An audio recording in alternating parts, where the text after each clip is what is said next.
Let's go for the actual store. Europa, natural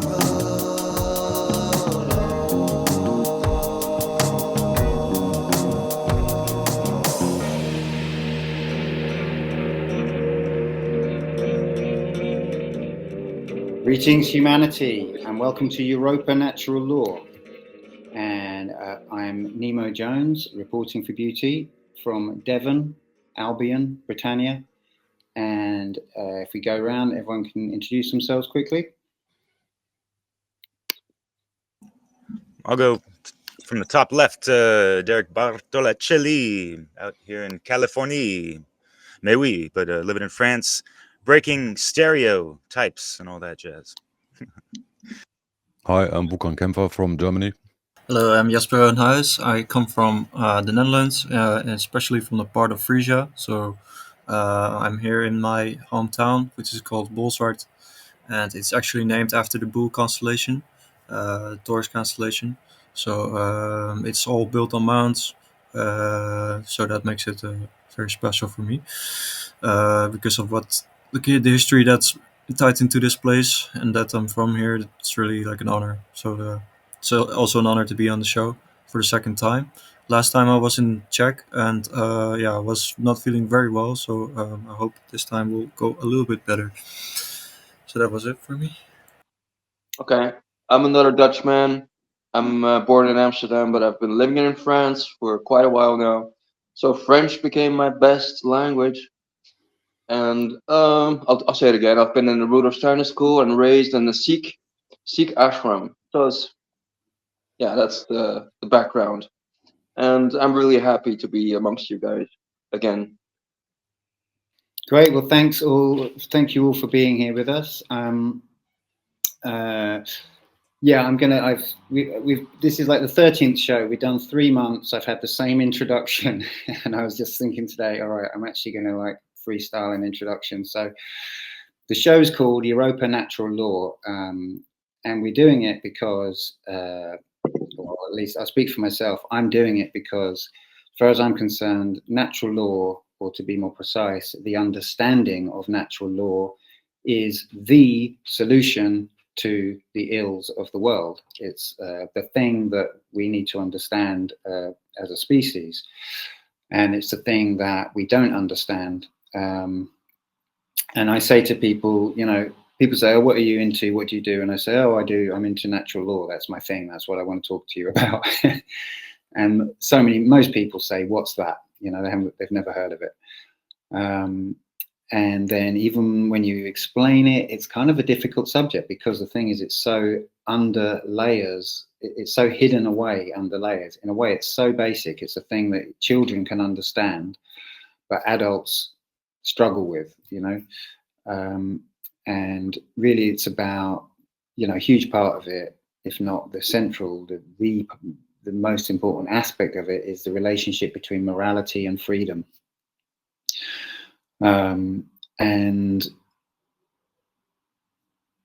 the reason that it's so difficult to focus on, or it's so little considered, is because, as I said, there's layers of obfuscation and layers of ideology and layers of Hegelian dialectics, i.e. different competing ideas where the truth is probably actually in the middle between the ideas, but culture forces you into one extreme or the other, so you can't actually meet at the truth in the middle. And this is what we're talking about today, is this idea of, basically, it's called worldview poisoning. So it's the idea that people, as we are conditioned as children, in a civilized world, in a sane or rational world, we'd be conditioned with rationality, with the understanding of objective morality, but that's not the world we're in. And so instead, what we're conditioned with is very bad ideas that take us very far from the truth, ideas that almost block the way to the truth, mean that we can't even understand the truth when we're looking straight at it. or it sounds ridiculous to us. This is called worldview poisoning, and there's like so many different aspects that it can take. It's an absolutely huge subject, but that's what we're going to start looking at today. And I will, on that note, hand it on to whoever wants to pick up on that. Oh, go for it, if nobody minds. Because we always got to take it back to first principles. The first cosmic law is mentalism, which is the main target for this, worldview poisoning, the mind control, and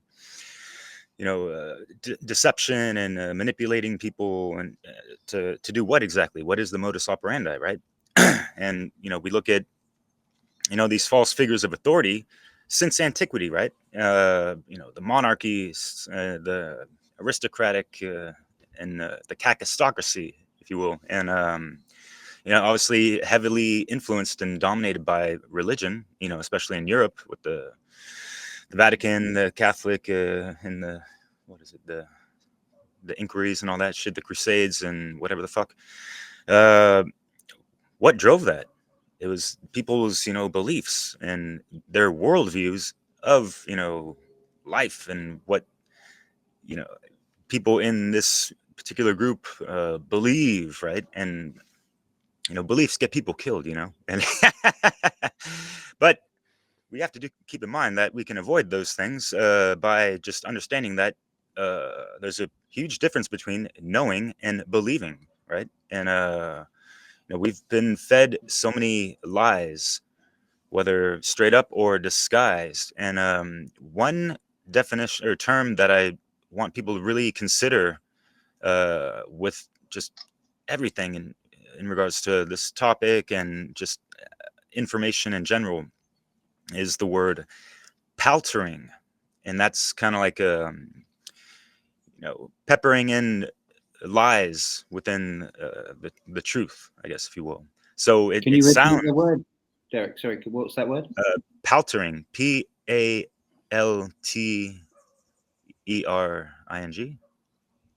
Yeah, paltering. Okay. So how do we manipulate people? We gotta feed them some of that good stuff. It's like a poisoned apple, right? Think of Snow White. It looks so juicy and golden red, delicious on the outside, but what's on the inside? Worms aside, right? So cosmic law principles and the modus operandi behind controlling someone's mind is to eventually, and if it works, inevitably control their actions and have a huge influence over their the trinity of consciousness, the thoughts, emotions, and actions. And the emotions are what's kind of driving your likes and dislikes and your passion and your fears and this and that, which is the driving force behind your actions, right? So that's one way of self-mastery, is like wielding that magic, alchemizing your emotions, having more control, and being more of the causal point to our effects in life, understanding law of attraction, causality, and all these things. So yeah, we we live in a world like the thumbnail says, from the movie They Live, the old Rowdy Roddy Piper. Like, just put the fucking sunglasses on and see the world, without the fucking filters and all this stuff, right? Because yeah, there's so many different ways that the propaganda, whether Bernaysian or whatever the hell, right?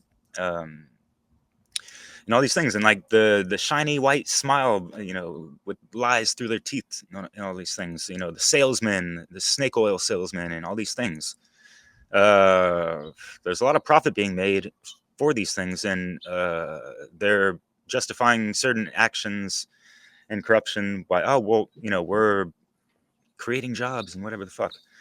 So people have a this worldview that oh, like these companies, they're trying to do the right thing. They're, supporting communities. They're creating jobs and all these things. Yet, behind the scenes and all this stuff, whatever the fuck happens, right? And pushed under the rug and whatever.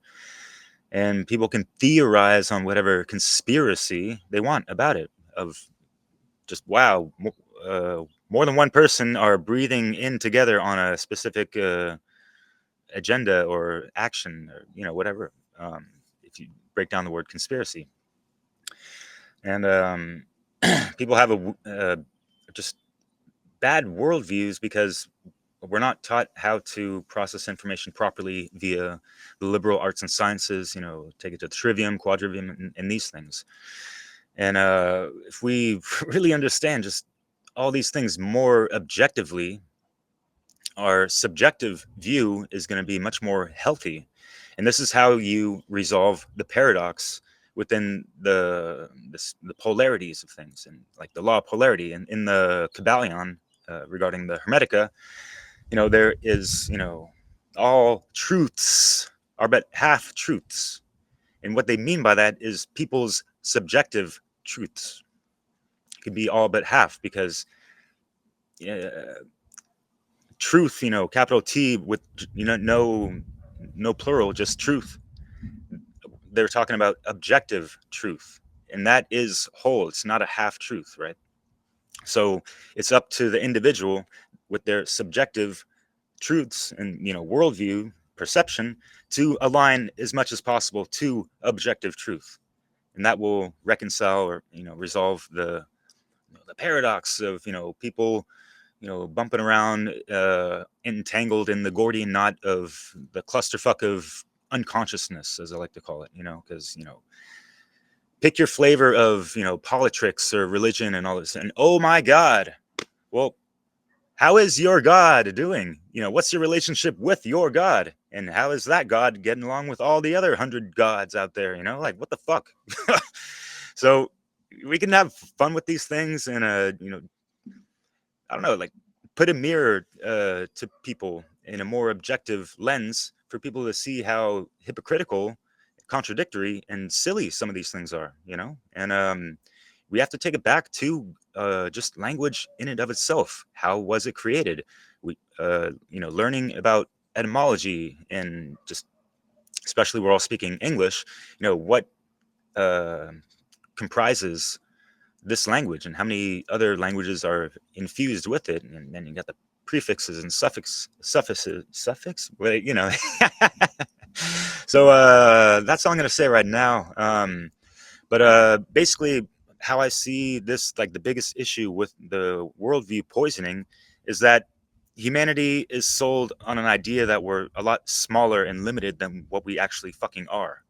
And, we're multidimensional beings having a human experience.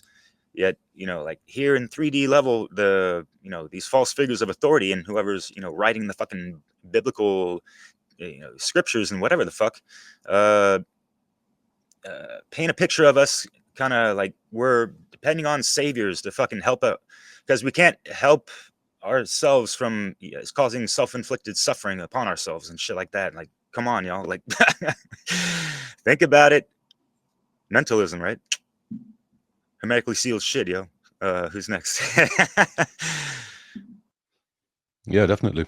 It's the word you said, paltering. I instantly thought of it sounds like altering, poisonous altering, and yeah, that's one way of, like, worldview poisoning we especially see on TV, where they, like, weave in lies into the truthful information very, very skillfully. And I think that one of the most important points on worldview poisoning, in my humble opinion, is the fear and knowledge aspect of it. I don't know who it was, but somebody dropped a pretty brilliant quote of somebody into the chat, that knowledge conquers fear. So if you fear something, learn as much as you can about it, so you know what to do and how to handle it. And I think that is especially important like when you are in this world, this universe, that you really try to get to the root of the quintessence, if you so will, of the laws of the cosmos, what the real creator, the big C creator, has put in place. Like Derek already mentioned, like the Hermetic principles, and this is very, very important to really understand, to get this, like the own perspective right into, like, onto all this outer aspects that we can perceive. And I think that worldview poisoning is especially easy to do with people that are ignorant and fearful. So to really, like, in Germany, there was a time where the topic of sovereignty was very, very, like, popular, and like all the people, like the big talking heads, and so spoke about that topic, and nobody mentions to, like, it has to start with oneself.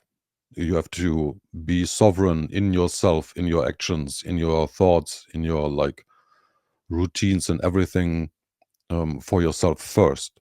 And from that, like, when many people do it, when more people would really follow that example, we would get into real sovereignty and into, like, real autonomy and real freedom, because we have to have, like,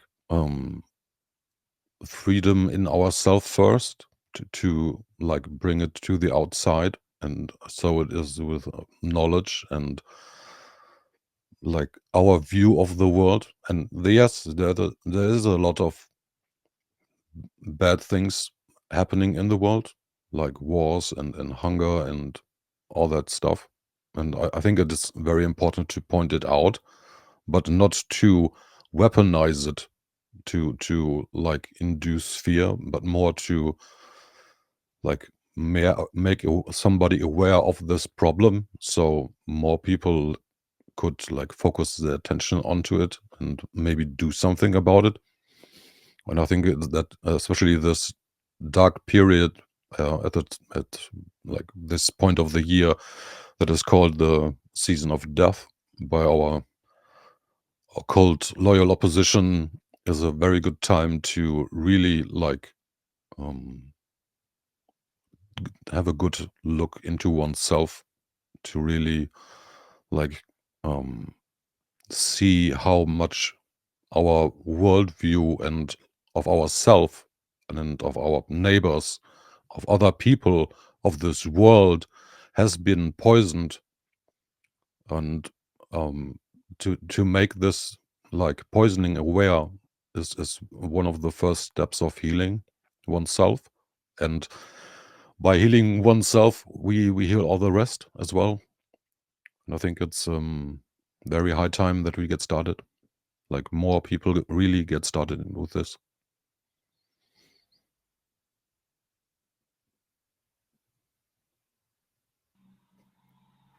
Thanks. Jasper or Paran, do you want to step in? Ga je gang. Well, it's for me the topic on like worldviews is quite broad, because it includes our whole mindset. And what struck out when I was thinking about it for me as well is that I like to draw out my own worldview, and I've seen examples of, like, poisoning worldviews of friends of mine, so I can relate it in that way, and to some extent, I wonder, like, how much of my own worldview is still poisoned, like, even subconsciously or unconsciously. And I think that that's a right attitude to have, to be checking yourself if you still have poisoning worldviews. So maybe later we could talk a bit about some examples of what world poisoning a worldview poisoning actually is, like drawing out examples. But for myself, like I'm still building my own worldview. I guess many people are, but for me, it's really um, like the way that I see the world is through an understanding that everything is alive. So it's like you could call it animism, but it's more sophisticated than that, because if you just say animism, people think you're just primitive, or you're stuck in your own development of like being a child when you go through an animistic phase, understanding that everything is like one, that an oceanic feeling. So people always like put things down like that. So I think also that often there's a lot of arrogance in people's worldview, that they're like, oh, I know how things are, because I've done so and so. So this willingness to question your own worldview and being aware of it, because we act it out in the world like unconsciously, anyways.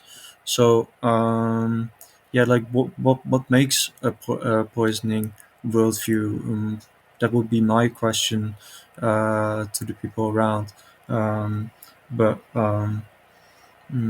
I explained last time what the etymology of the Oord Da and the Valdra, which is the name for God in Frisian. It's also Wareld, dus world in Frisian.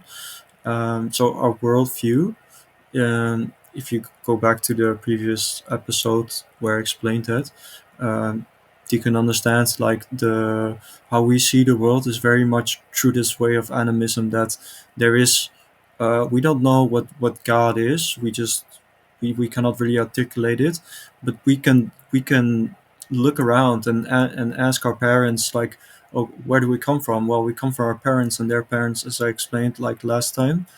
So through that you can understand where you come from and what your worldview is.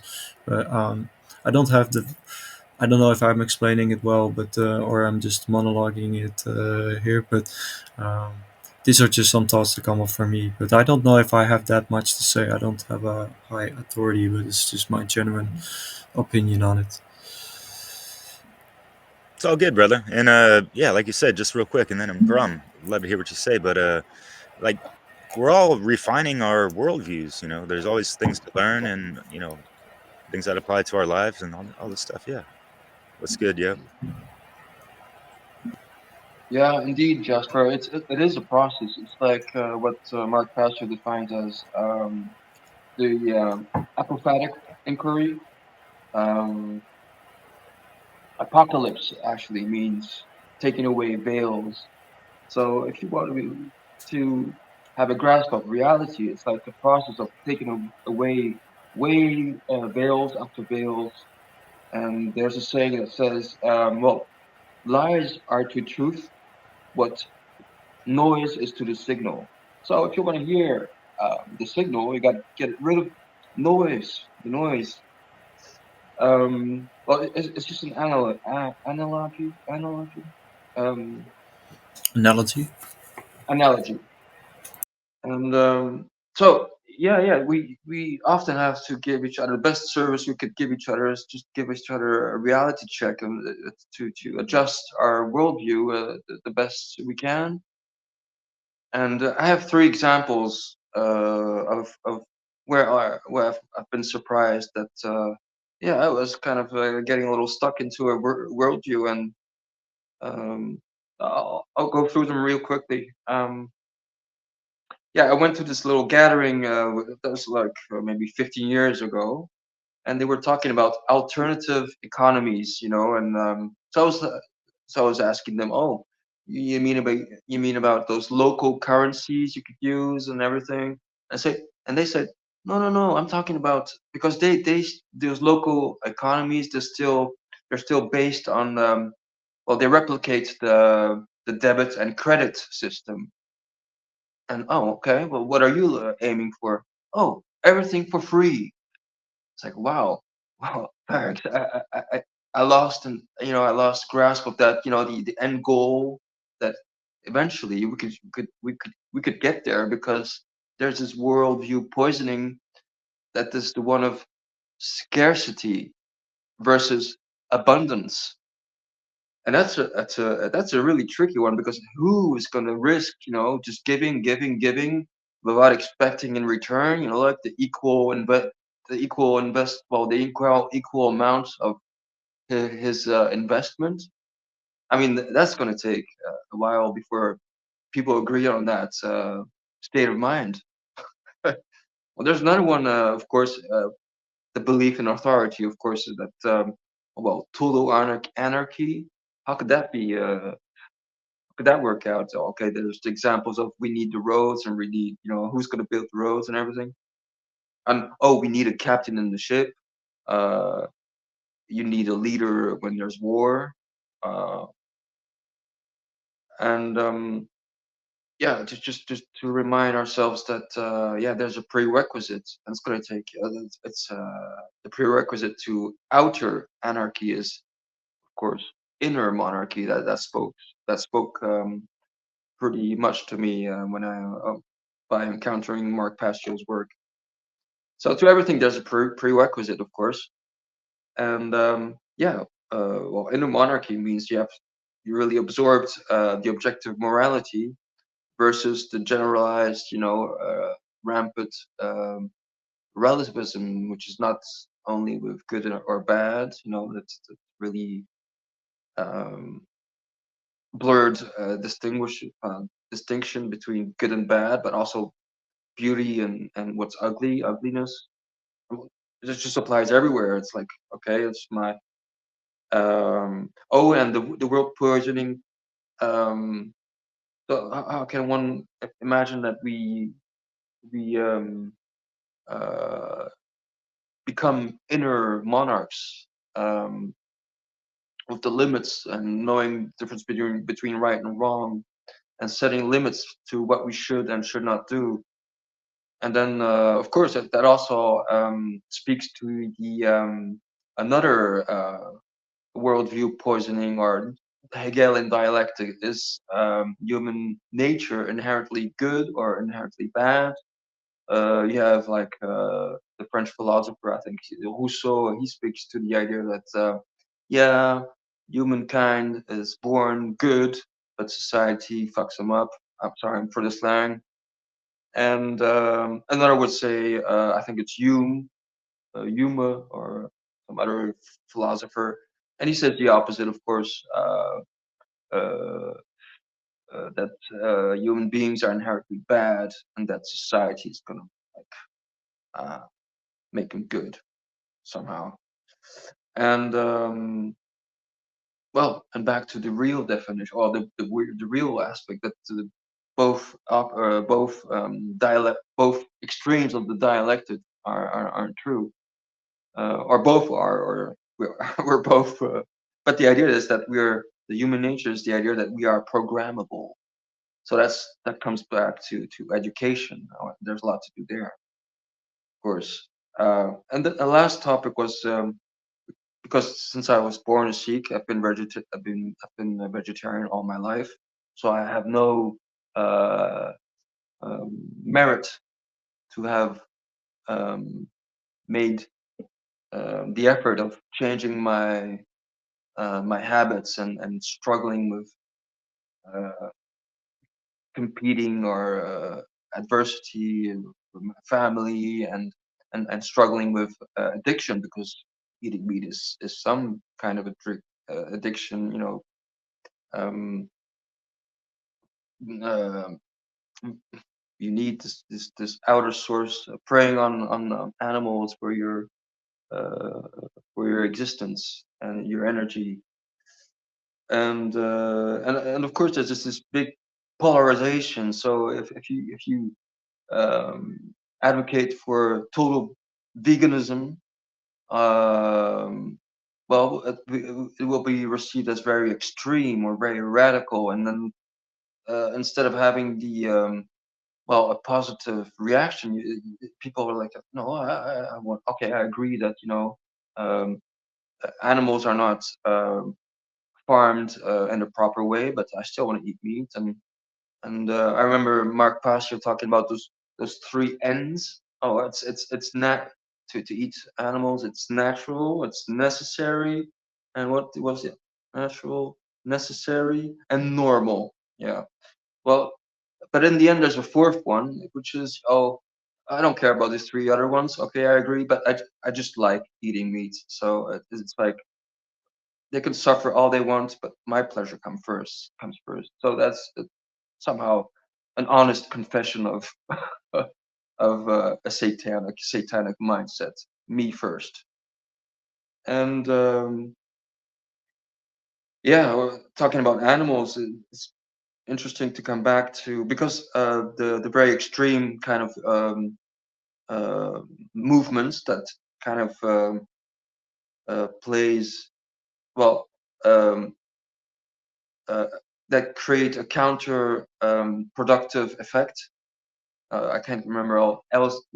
LC says movements. What they're filming in the streets. They show those images of horrible treatments on animals, and their ideas. Oh, and they are tagged as anti-specist. So that's also another worldview. It's the idea that, oh, there's no difference between animals and us. Well, there is, but the real definition of the right is that we don't have the right of life and death to another sentient being. Oh, well, the full definition, I'm sure everybody agrees on, is it's an action that doesn't starts a harm to another sentient being. So the idea that sentient beings are having emotions, and you could tell that animals are suffering or not, I guess. And also, the people also forget that butchering animals all day long, well, you create a psychopath. And I think in America, they're not supposed to assist in the juries, because they will go, oh, just kill him, because I mean, empathy. Slowly, empathy is they become devoid of empathy, because they have to protect themselves. Otherwise, they just kill themselves, I guess. Anyway, I went through all these three examples, and my conclusion is that all views are perceived as extreme, radical, very radical solutions, but it's just that it is a process to implement them, and it has to go step by step. That's the only way. I mean, we're gonna the job's not gonna be finished in this lifetime. We're gonna have to come back and back and back, get the job done. And my friends, I'm through. Thanks. I think yeah, the thing about free stuff, that's such an interesting, like everything being free. I mean, Gerard Winstanley. I don't know if you guys know of him. He was around a few hundred years back in England, and that was one of the things he said. It's like, well, we could just carry on doing exactly what we're doing, but just take money out of the equation and just carry on. It's such a great sort of visualization. And the thing is, like I think Jasper was saying, what is it that makes something poisonous? I would say it obscures an accurate understanding of the truth, and it destroys the imagination. I think those are two things that I was thinking while people were talking, because if you can't imagine a world, let's say a world of an agape world, a world of universal love. If you can't imagine that, then you can't approach that. And so the thing about these questions, like whether it's anarchism, free, a world without money, these kinds of things, it's like, oh, yeah, that's ridiculous. Well, what's ridiculous about that idea is that no one's imagining it. That's the only ridiculous thing. So I mean, I am imagining that world, and I'm not just imagining it, I'm talking about it, because the thing is, we're in this terrible deluded age, a mad time, and so I don't mind being a crazy person in a crazy world. That's what I want to be. I want to be the idealist who sees far, you know, who can see a completely different world, no matter how far away it is, no matter how many lifetimes it takes to get there. It's irrelevant. You know, the ideal is the point.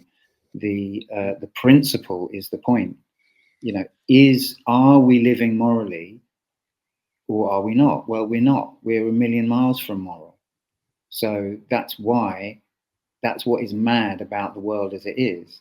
So if things that I want to talk about and that I want to imagine seem mad in a mad world, then so be it. Well, not even so be it, then great. That's perfect. You know, that's how it should be. So because, you know, the worldview poisoning is really, it's the thing that it puts boundaries around the possible. You know, it limits imagination, it limits freedom. It's the bars of the cage, you know. You know, and you know, to give it another really clear example of worldview poisoning, you know, and it's like one of the most basic there is, you know, is external authority. You know, and we've talked about it before, but there is no external authority. It is an illusion. You can say that someone has authority over you, but you are saying that. You know, that's so it's an illusion. It's a decision that you are making. Therefore, you are retaining the authority in that interaction. In truth, and you know, Lark and Rose gives so many great examples. Has so many great ways of explaining this. You know, and this is one of them. It's like, well, okay, I'm not going to do. I'm a law-abiding citizen.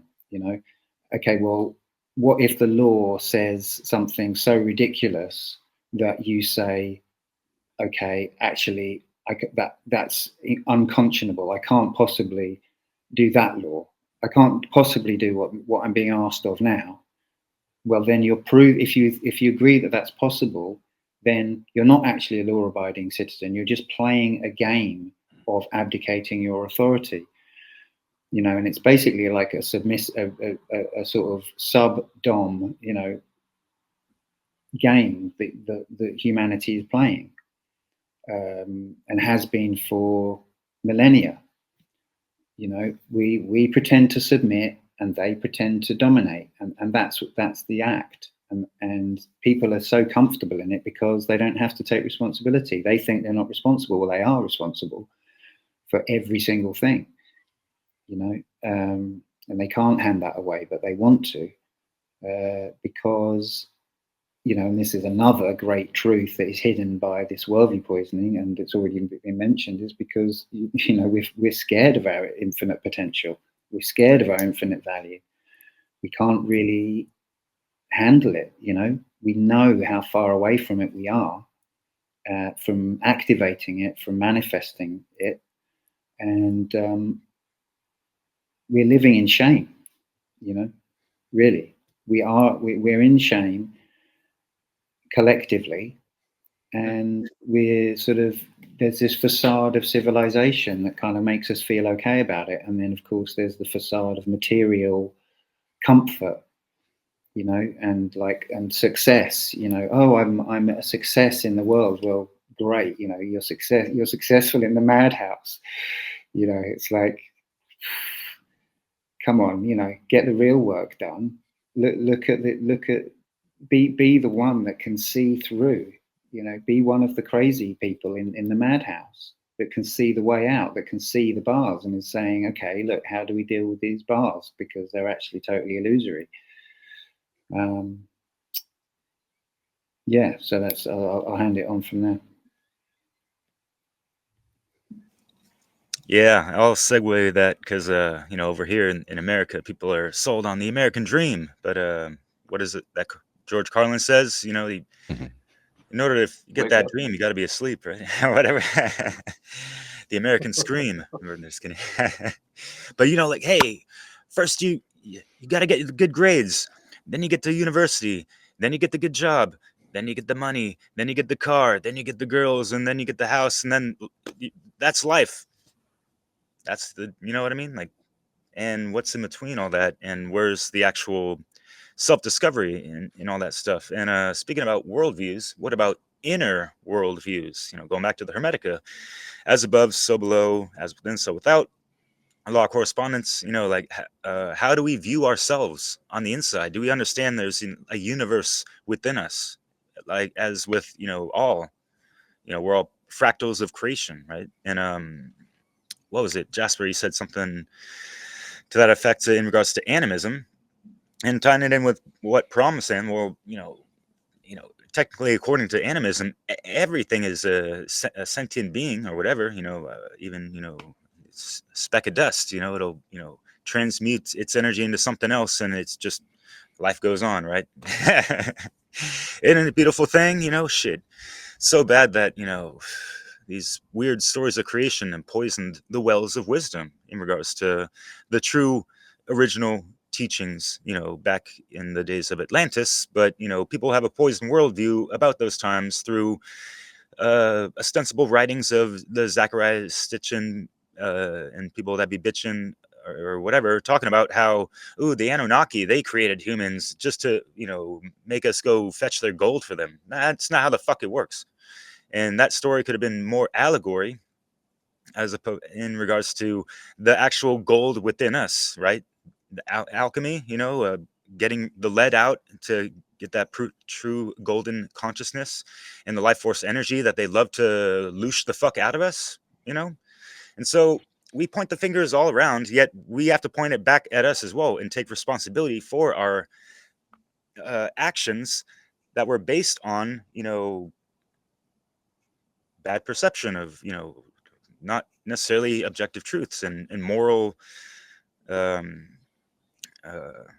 values, standards, whatever. And so back to paltering, there's even, Thoth, who was a great deceiver and part of the reason why Atlantis fell. And he stole some of this ancient knowledge and wrote the Emerald Tablets of Thoth. Some of y'all heard about that. Of course, there's, great truths up in there, and the KYBALION, hinges off of those, and there's nothing wrong with that, except in the Emerald Tablets itself, there's a good amount of fucking bullshit in there to raise some red flags. But we gotta respect these authorities. And, the aliens wrote this. We gotta trust them, right? Or what? You know what I mean? So people. It's unfortunate that we really don't. We have this, cosmic amnesia. We don't really truly understand our place as human beings in the, cosmos, really. But let's bring it back to 3D, right? And 3D is a wonderful place. People have, this spiritual elitist snobbiness, like, I can't wait to go to 5D and all this shit. Like, shut the fuck up. What are you doing here? What did you sign up for? Do you remember? Do you remember? Are you remembering yourself to, cause that, beautiful ascension right here and right now, like heaven on earth type of shit? It's not heaven out there and you can't wait to, scrape by this lifetime by the most minimal sins as possible, and then we're gonna get to heaven. No, you fucking create that shit right the fuck here, and it starts within yourself. You got to be the master builder of the temple, the church, the synagogue within your soul, right? So yeah, I've had to re-educate myself and rewire my brain and my perception on things and how I view myself and my placement in the world and all these things, and accept my limitations and accept the fact that we're only around in this incarnation for give or take 100-something years. But even today, you see this mentality of like, you're old as fuck when you're 50 years old or some shit, or even younger, because people watch so much sports and they see all these athletes retire when they're like 35 years old. What, you think they're gonna crawl in the cave and die in 10 years? What the fuck, like and these are just some of these limitations. And Prom, you mentioned something great in regards to scarcity, and there's a great presentation by Bob Tuskin. I think it was in the Free Your Mind conference, either 1 or 2 or 3. I believe, but it's titled Scarcity-Based Mind Control, and he goes over specific things that humanity has been led down the garden path, or or even more draconian roads of things, of how we view ourselves, and oh, this world is such a finite stuff, and like even time, and Chronos, take it to Saturn, right? But yeah, in regards to time, I mean, shit, it's so Gregorian these days, like whatever happened to following the moon cycles, right? And then I guess that might correspond more to the zodiac precessions or something like that. So yeah, things to consider, and just consider your value and what you make of the time you have on this earth, and what is your relationship to this earth. How do you view the world, like the Gaia, Mother Nature? How do you view it? How do you treat it? What is your relationship with her? Things to consider. And Jasper, worldview poisoning examples, like since way before the dawning of the Rona, we had the pasteurization of health, and the allopathic assholes came out the fucking woodworks and called homeopathic practices a bunch of quackery, and then shut down cannabis-based medicines and those types of things, right? And wow, the world's never been healthier, right? With such a healthy worldview of how we treat sickness these days. What the fuck? It's not done by fucking needlecraft, y'all. So yeah, we see people profiting from the poisoning of worldviews that is moving markets, and pretty much taking advantage of our well-being and profiting the fuck out of it, while we're kind of making ourselves sicker and weaker and all these things. It's not good. And so we got to get out of these. We got to detox, right? Mental detox. Get that reverse osmosis. Purify the wells of and all that stuff. So yeah, there's many ways to do that. We've been talking about examples through in and throughout. There's so many interwoven connections of what we talk about on a weekly basis. So and again, it all goes back to your state of mind, right? So master that. Otherwise, someone else will do it fucking for you. It's a competition out there for that. Believe me. Actually, don't believe me. You gotta figure it out for yourself, right? They are working on it, yeah, definitely. And yeah, I want to just add to what Nemo said. Wasn't it the fool, the only one who could tell the king the truth? So yeah, I think it's not the bad place to be the fool who can like tell a truth in a joke, and I think that is lacking in our world. Some like more ridiculing of the powers, and I think that, for example, with what was stated with a moneyless society, there are concepts like the Venus project, or like Michael Tellinger's Ubuntu, just to give some concept out that completely work without money. And I think that money in itself, for example, is worldview poisoning, a tool for it, and a tool for slavery, etc. And yeah, we can definitely do without it. I think the Russians proved it when they collapsed, because they all just like went on with their lives without getting paid, and yeah, but they adopted their own like money system back, what in my personal view was a mistake. But yeah, we can do without it, and there are concepts that are present that we could implement. And I think on to get on the point of knowledge, to be aware of the, I think, 3,500 patents that we have filed for like over efficiency machines or zero-point energy or magnetic motors. One of them is the Lüling motor. It's from 1976. It's just working on magnets. Runs for 10 to 20 years without a drop of fuel and without any like pollutants. So we could like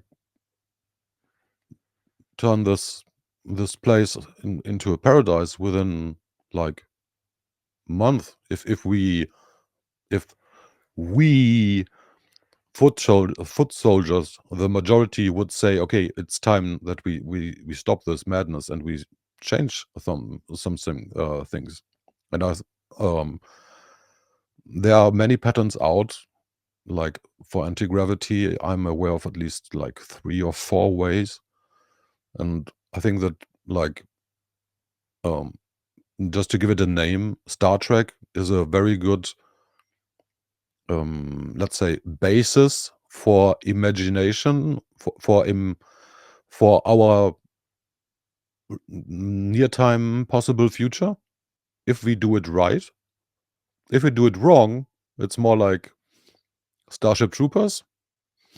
And yeah, I think it's there's more than enough information out there to like make someone think. And I think that one of the like healing methods for worldview poisoning is really to like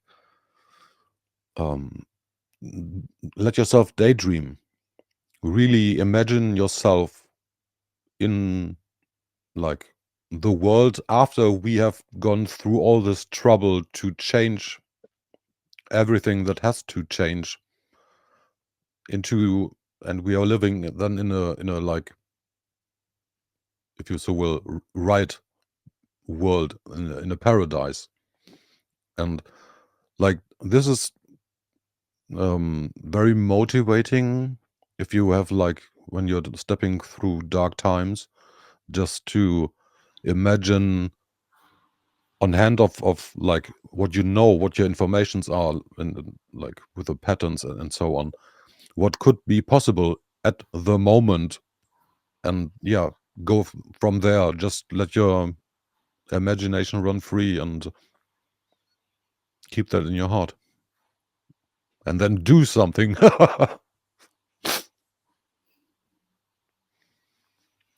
I think that's a big point that is lacking in our world as well. The right action, like really stepping into our sovereignty and deciding for ourselves what has to be done and how we gonna do it.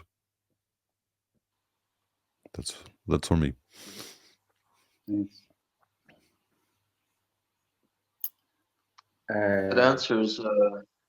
It answers Jasper's question.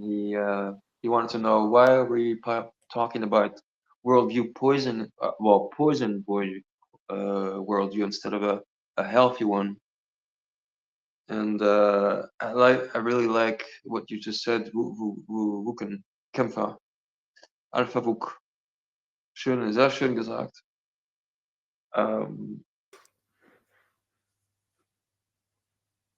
Star Trek. I just wanted to bring a small correction, Derek. Not all life forms are sentient beings. Well, maybe check out Rudolf Steiner's work or the Rosicrucian Cosmology by Heinz. Max Heindel?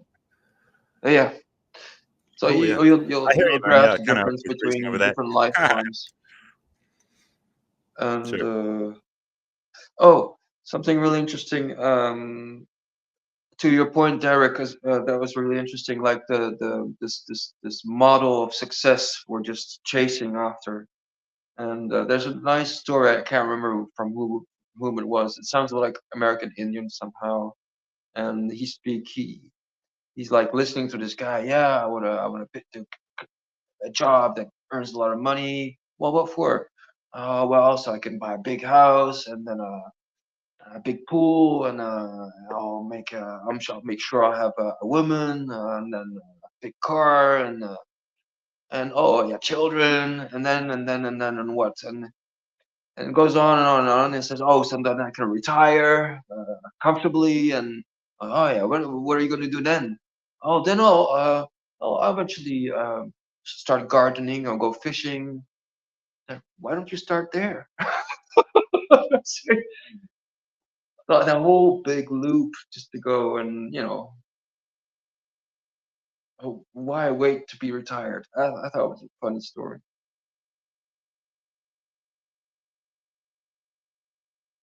It's just like the idea that we have to get lost first, like collectively.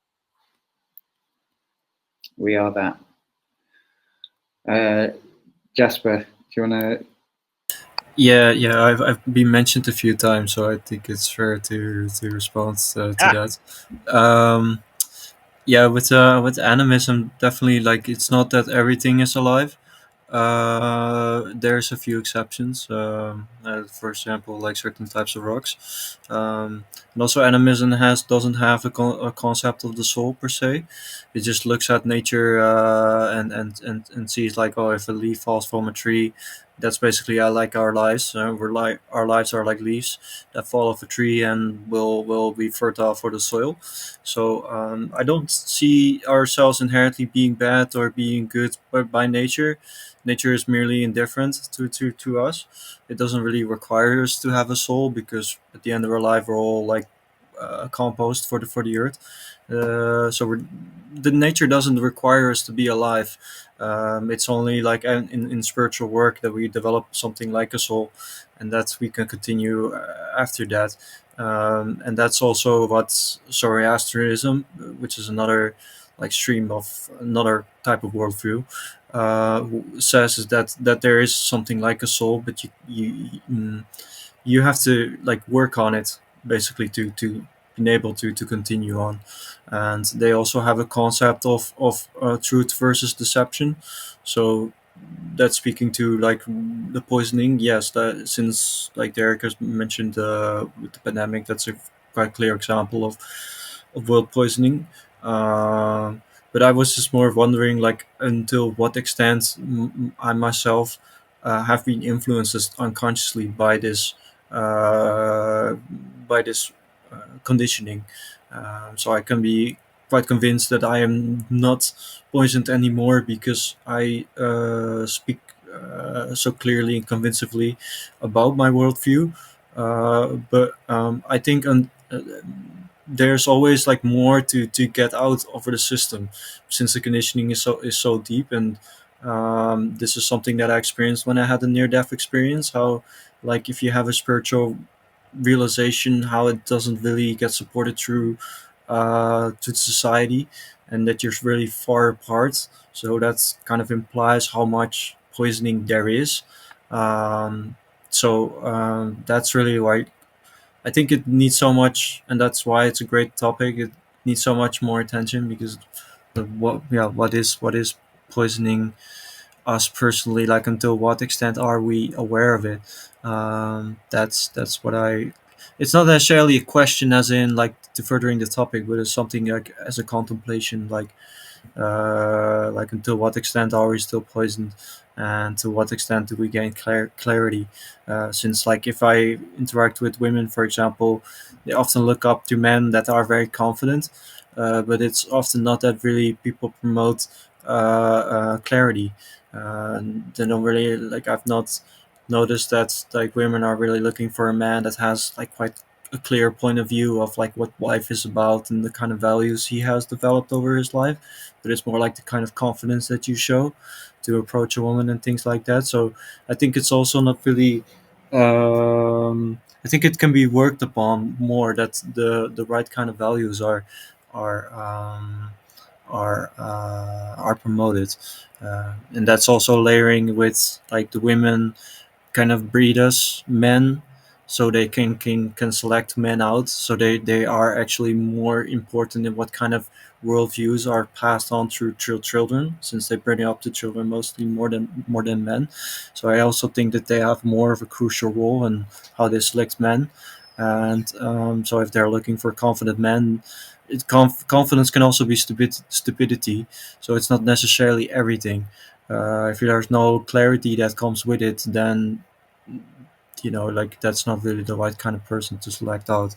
So those are some raw thoughts that I have on the matter. So that's it for me. Thank you. Yeah, interesting. Yeah, okay, so we're approaching an hour. I'm just going to say a little bit, and then we can maybe just do a wrap up. Any real quick closing thoughts? Yeah, I was going to, because obviously we've got sort of like we have like potential topics that we might cover in the future, and some of those we've kind of, which I think I've mentioned on the show before, come under the loose heading of hidden religions. And I would say that those are kind of like really, they're slightly different to worldview poisoning in my mind. I'm not entirely sure what the distinction is. I've been thinking a little bit about it. I'd say a hidden religion would be something like statism is something that's really evolved, highly evolved, and formal, systematic. Whereas something like nihilism, let's say, which I would say is another worldview poisoning, which really afflicts like younger generations. I think far more over the recent decades. It's become much more prevalent. Is something that's more free floating. It's less defined, and it's not so, it doesn't systematize life in a way. It's just this kind of almost like a virus, mind virus, thought form that kind of people slowly filters into people's view of the world. That to me is maybe more comes under the heading of worldview poisoning. Now that we're kind of focusing more on it, and just to stay on that, I think this is, it's like,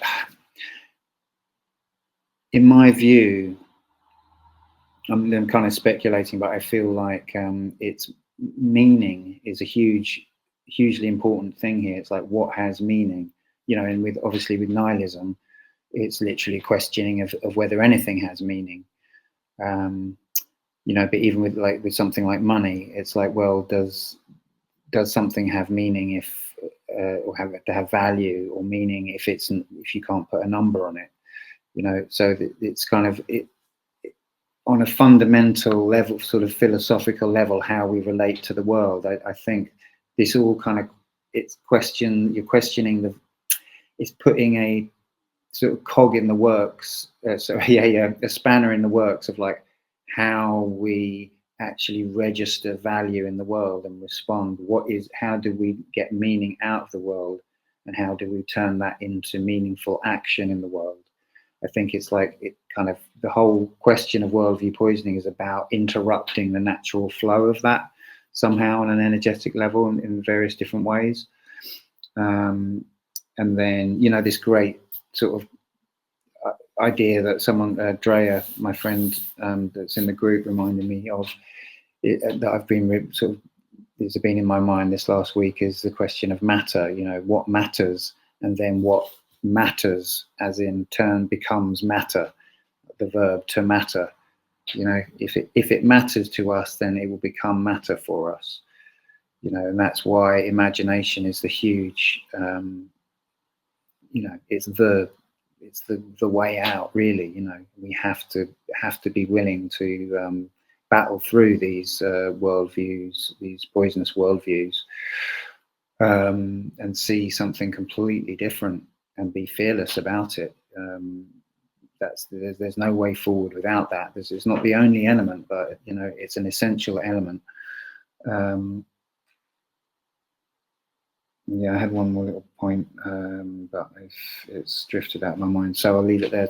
So yes, and if we've got last closing thoughts, I think we just passed an hour. So yeah, really short points to close. If anyone has one, you don't have to. Yeah, sure. We'll let it linger until you gather that last thing you wanted to say. But yeah, imagination really is key in like imagination and how we cultivate that within ourselves.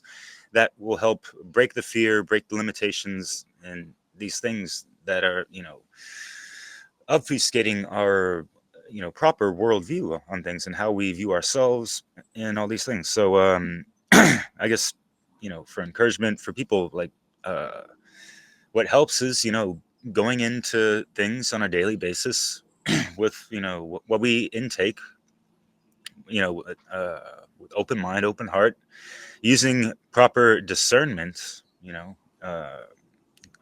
and taking it through the trivium, asking the question or answering the questions about whatever, who, what, where, when, why, and how, and why. Again, why not?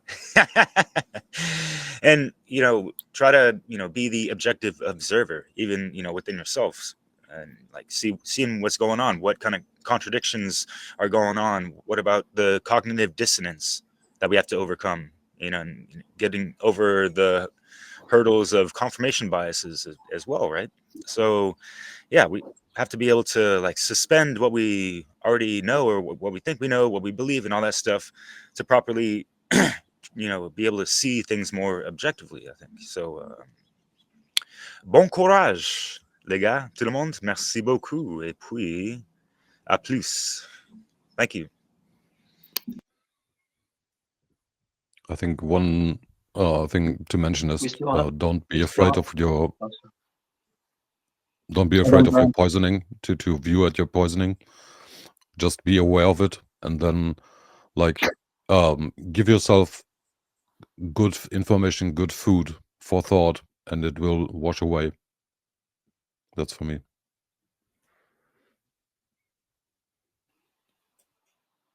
Yeah, the suggestion of Jasper's suggestion about a healthy worldview, and also Wukan Kempa, the idea just to sit down and envision, just train your imagination. I think it's a very powerful thing.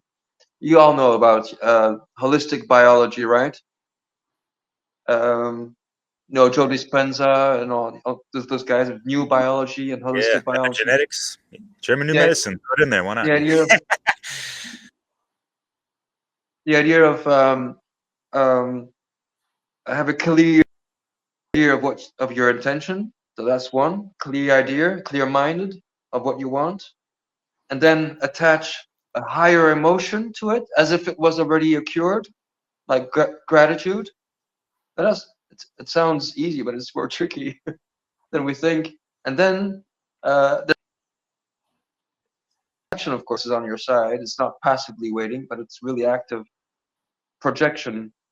And so you just put those three together. It's a very good exercise, I think. Who can and I've heard about all these different type of civilizations. We're not even the type 1. I don't know how many there are. Maybe 5 or 4. That we should still start reaching for type number 1. I think it's like a self-sufficient planet, one planet in itself. So there's a pretty big marge de progrès. How do you say that? There's a lot of progress in front of us to be achieved. And thank you for all you've said. I thought very inspiring. Thank you.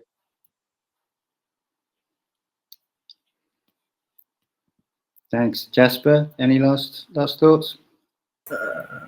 Not too much. I think I cannot add too many, but I also would like the next time to talk more about the healthy worldviews and what people. I don't know to what extent we are. It's already spoken about, like afterlife worldview as well. So what are people's views on like what happens after one passes away? This could also be interesting. How to what is this distinction from the next life and this one. So that's also something I would like to talk about more, which I have more knowledge on as well, and more research. But than this, but yeah, I don't. I just had one. I mentioned like one friend of mine. He had a solipsistic worldview, and he said that he doesn't believe that truth exists. And I said, well, you call that truth, so you're already contradicting yourself. So that happened, and this guy was really struggling through depression and like had a difficult period in his life, and it was just this way of making sense of what he was going through, just completely isolated, and nobody knew what he went through. But it's always the case in suffering, is that you think you're the only one, but many people have things that they're going through. So that's what I feel like I should add to what I've said before. And also thank you guys for what you've said, and yeah, I hope to continue on speaking more, getting into the groove. Great. All right, thanks everyone. Yeah, I did remember what my point was, so I was going to quickly say it. It was about the question that I find in the natural law movement, that for me, because we were talking about how you get to a certain point, or I think Jasper was saying you never know how much you don't know. I suppose that's how someone else put it. You know, you think you have the world. You think you've stripped away all the veils, but maybe not. And so I have this question about property at the moment. You know, property and I'm sort of like, I keep prodding the people in the natural law movement about it, going, is this, what do we really think about property, and trying to get people get clarity around it.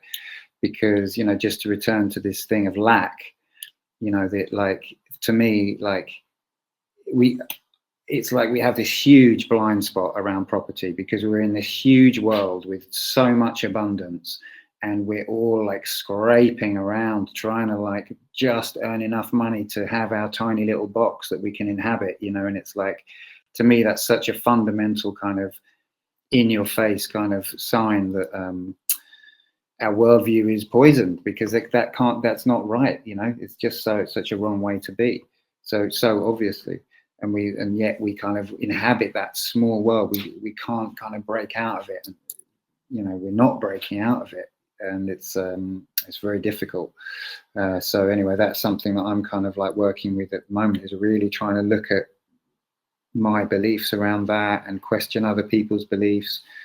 You know, even in this kind of very awake, open-minded, whatever it is, kind of movement. You know, that's something that I'm interested in at the moment.